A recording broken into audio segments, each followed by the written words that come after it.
The Deputation.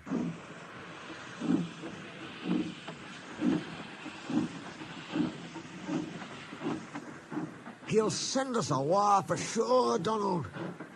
I'm thinking you're right there, Dougie. The luck's aye been against us. An engine dunna ken what to do for the best.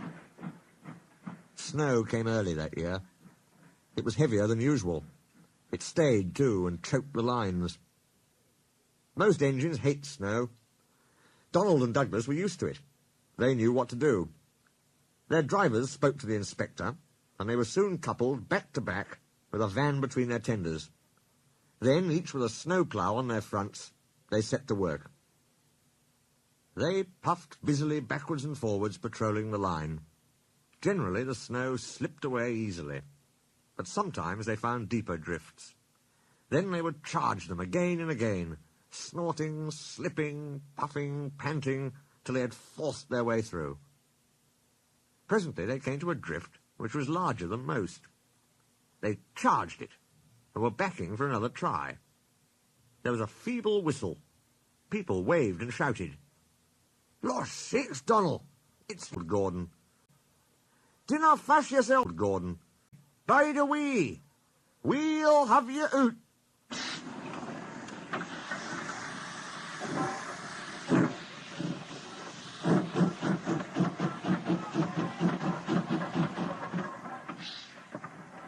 The fat controller was returning soon.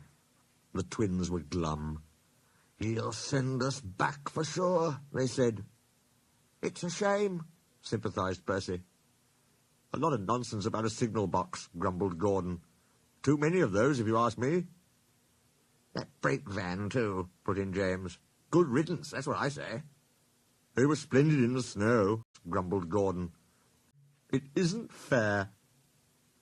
They all agreed that something must be done, but none knew what. One day Percy talked to Edward about it. "What you need," said Edward, "is a deputation."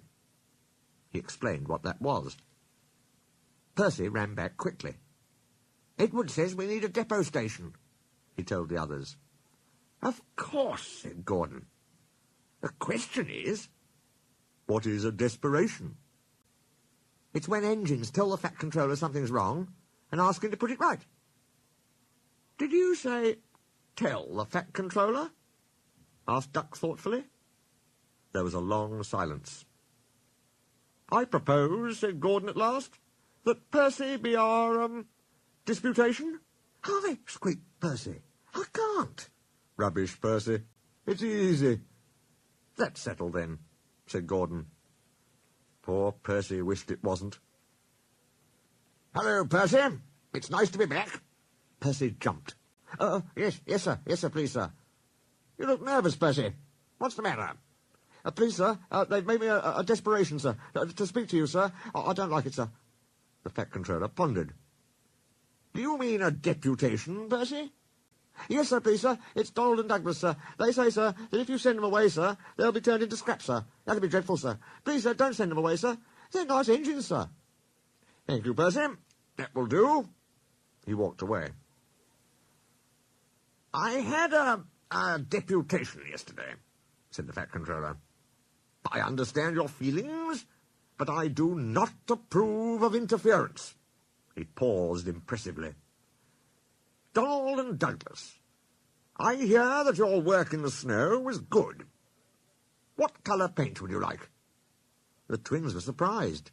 "Oh, blue, sir, please." "Very well. But your names will be painted on you.